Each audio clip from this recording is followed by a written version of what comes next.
साक्षात भीष्म पितामह मेरी ओर से युद्ध लड़ रहे हैं, जिनके मात्र प्रण लेने से ही विरोधी की डर के मारे मृत्यु हो जाती है, पर ये पांडव हैं कि मृत्यु के पास जाने को ही तैयार नहीं है।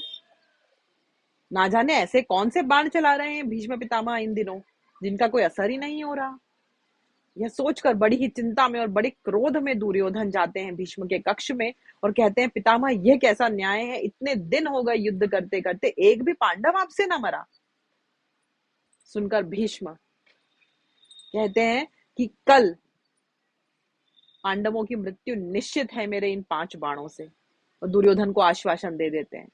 दुर्योधन अति प्रशंसा में वहां से लौटते हैं अपनी कक्ष की ओर, और ये जो समाचार है आग की तरह पूरे युद्ध भूमि में फैल जाता है और इसी सिरे में पहुंचता है द्रौपदी के पास। द्रौपदी जैसे ही भीष्म प्रतिज्ञा के बारे में सुनती है, उसे अपनी पत्नियों की मृत्यु नजर आने लगती है। डरी सहमी बड़ी चिंता में भागती है केशव के पास, क्योंकि सिवाय पालनहार के तो किसी के पास इसका हल हो नहीं सकता। उन्हें सारा हाल बताती है। केशव कहते हैं, चलो।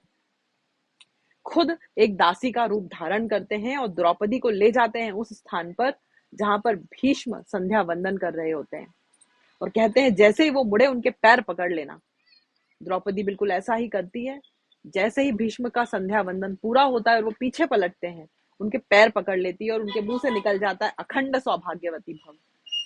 दूर से ये सब देखकर दासी के रूप में खड़े भगवान श्री कृष्ण मुस्कुरा रहे होते हैं और भीष्म से आकर कहते हैं कि पितामह, ये कैसा न्याय है?